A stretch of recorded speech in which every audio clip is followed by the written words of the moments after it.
అందరికీ నమస్తే అండి. మొన్నేమో ఒక మంత్రి గారి భార్య పోలీసుల మీద చిందులు, ఎస్కార్ట్ ఇవ్వాలి, ప్రోటోకాల్ ఇవ్వాలి, కాపలాకు రావాలి, చెప్పినట్టు వినాలి అని, టైంకి రావాలి అని. ఆ తర్వాత ఏమో ఒక ఎమ్మెల్యే గారు పొక్లైన్లు తీసుకెళ్ళి వైసీపీ నాయకుడి భవనం కూల్చేస్తాము, అది అక్రమ భవనము, ఆయన గతంలో అరాచకాలు చేశాడు, టీడీపీ వాళ్ళ మీద రాళ్ళు వేయించాడు, కాబట్టి ఖచ్చితంగా అతని భవనం అక్రమం అని తేల్చాక ఇంకా ఉండకూడదు, కాబట్టి నేనే కూల్చేస్తా, నేనే తేల్చేస్తా అని ఒక ఎమ్మెల్యే గారు.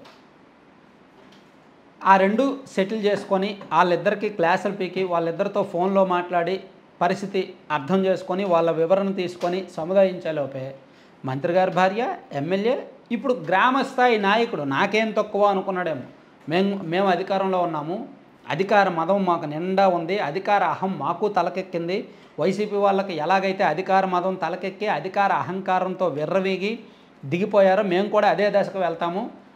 సో మా ఊరు, మా స్కూలు, మా రేషన్ షాపు, మా రేషన్ బియ్యము, మా పిల్లలు, కాబట్టి మేము రేషన్ బియ్యాన్ని తీసుకొచ్చి స్కూల్లో పెడతాము, టీచర్లు వద్దంటే తిడతాము అని ఆలోచించాడేమో ఒక నాయకుడు, ఒక గ్రామ స్థాయి నాయకుడు. మేబీ మండల స్థాయి నాయకుడేమో, నాకైతే తెలియదులే. ఎవరో నంద్యాల జిల్లాలో అంట ఒక నాయకుడు స్కూల్లో రేషన్ బియ్యం పెట్టొద్దు అని ఒక టీచర్ చెప్తే ఆ టీచర్ మీద తిడుతున్నాడు. ఎవడయ్యా ఎంఈఓ, ఎవడు, మాకు 164 సీట్లు వచ్చాయి, మాకు ఎన్ని సీట్లు వచ్చాయి తెలుసా, 164 సీట్లు వచ్చాయి, మమ్మల్ని పెట్టొద్దు అంటావేంటి అనేటట్టు ఆయన మాట్లాడాడు. ఆ వీడియో ఒకటి సోషల్ మీడియాలో బాగా వైరల్ అవుతుంది. మొత్తం వేటు న్యూస్లో వచ్చింది, అలాగే అన్ని సోషల్ మీడియా ప్లాట్ఫామ్స్లో కూడా ఆ వీడియో వైరల్ అవుతుంది. ఒక్కసారి ఆడియో విందాం మనం. అంటే వీడియో మనకు కాదు కానీ ఆ వీడియో ఒకసారి ప్లే చేస్తాను చూడండి. అంటే బహుశా ఏమనుకుంటున్నారో కానీ నాయకులు చాలామంది అధికారం శాశ్వతం అనే ఉద్దేశంలో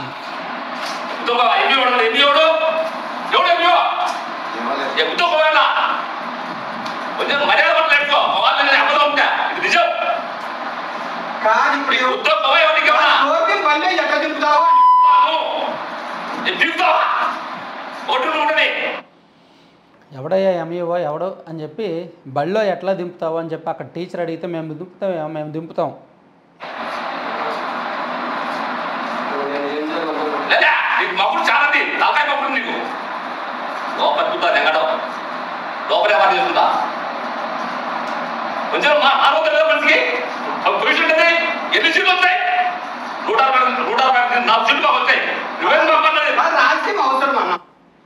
ఎన్ని సీట్లు వచ్చాయి?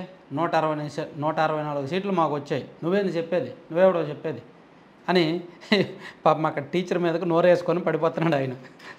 అధికారం చేతిలోకి వచ్చేసరికి 164 సీట్లు వచ్చేసరికి ఎవ్వరికి అసలు ఆగట్ల.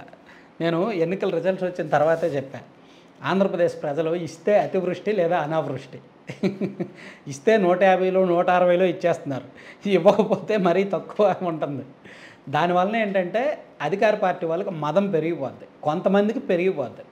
అది ఎంత కాదనుకున్నా సరే, వాళ్ళ మనుషులుగా మంచి వాళ్ళే అయినా సరే అధికారం రాజకీయం తలకెక్కిన తర్వాత మదం పెరిగిపోయి ఇదిగో ఇలా విర్రవేగుతారనమాట. కొన్ని చోట్ల, అందరూ అని కాదు, కొన్ని చోట్ల అది చుట్టూ తిరిగి వచ్చి ప్రభుత్వానికి చెడ్డ పేరు వస్తుంది. అది చంద్రబాబు గారికి తెలిసే ఇన్ని ఇన్సిడెంట్లు జరుగుతాయని మనం అనుకోలేం. గతంలో కూడా జగన్మోహన్ రెడ్డి గారికి తెలిసి అన్ని ఇన్సిడెంట్లు జరుగుతాయని ఎవరూ అనుకోలే. ఆయన చేయించిన ఉండవు, ఆయనకు తెలిసి జరగవు, కాకపోతే ఆయన డీల్ చేసిన విధానం రాంగ్. ఇప్పుడు ఎమ్మెల్సీ సుబ్రహ్మణ్యం డ్రైవర్ అనంతబాబు ఉన్నాడు, డ్రైవర్ని చంపేశాడు, అతని ఆ ఇష్యూ డీల్ చేసిన విధానం రాంగ్, అందుకని రిజల్ట్ అనుభవించారు. డాక్టర్ సుధాకర్ కేసు ఉంది, మాకు మాస్కులు లేవన్నాడు, ఆ ఇష్యూని వాళ్ళు డీల్ చేసిన విధానం రాంగ్, అందుకని రిజల్ట్ అనుభవించారు. కానీ ఇప్పుడు అంటే వైసీపీ కార్యకర్తలు, వైసీపీ నాయకులు తప్పులు చేశారు, ఓవర్ చేశారు, దాన్ని జగన్మోహన్ రెడ్డి గారు సరిగ్గా డీల్ చేయలేకపోయారు. ఇక్కడ తెలుగుదేశం పార్టీ నాయకులు, తెలుగుదేశం పార్టీ కార్యకర్తలు కూడా ఎక్స్ట్రాలు చేస్తున్నారు, అతి చేస్తున్నారు. దీన్ని చంద్రబాబు గారు జాగ్రత్తగా డీల్ చేస్తున్నారు. అదే చంద్రబాబు గారికి జగన్మోహన్ రెడ్డి గారికి తేడా. జగన్మోహన్ రెడ్డి గారు మా వాళ్ళు ఏం చేసినా మాదే రాజ్యం, మా వాళ్ళు ఇష్టం అనేటట్టు ఉన్నారు. చంద్రబాబు గారు మా వాళ్ళు ఏం చేసినా నాది బాధ్యత, నేను చూసుకుంటానని చెప్పి వాళ్ళని కంట్రోల్లో పెడుతున్నారు. ఉదాహరణకు మంత్రి గారి భార్య ఆ రోజు అలా మాట్లాడిన వెంటనే ఆయనతో మంత్రి గారితో ఫోన్లో మాట్లాడి వివరణ తీసుకొని జాగ్రత్తగా ఉండమని హెచ్చరించారు. ఎమ్మెల్యే కొలుకుపూడి శ్రీనివాస్ గారి ఇష్యూ జరిగిన వెంటనే ఎమ్మెల్యే గారితో కలిసి మాట్లాడి వివరణ తీసుకొని అలా చేయడం కరెక్ట్ కాదు, మరో ప్రొసీజర్ ఉంటుంది, అలా వెళ్ళాలని చెప్పి సున్నితంగా మందలించారు. సో ఇప్పుడు కార్యకర్తను నేరుగా చంద్రబాబు గారు మందలించలేరుగా, ఆ ఎమ్మెల్యేనో ఆ నియోజకవర్గ నాయకుడో ఎవరో ఒకరు చెప్పాలి, మాట్లాడాలి. సో దీనివలన ప్రజల్లో ఒక చులకన భావం ఏర్పడుతుంది, ఒక అసహ్య భావం ఏర్పడుతుంది. అధికార మదం కొట్టొచ్చినట్టు కనిపిస్తోంది కొంతమంది తెలుగుదేశం పార్టీ నాయకుల్లో, కొంతమంది తెలుగుదేశం పార్టీ కార్యకర్తల్లో అధికార మదం తలకెక్కి కనిపిస్తోంది. ఈ నెల రోజుల్లోనే ఇలా ఉన్నారంటే ఇంకా 4 సంవత్సరాల 9 నెలలు ఉంది.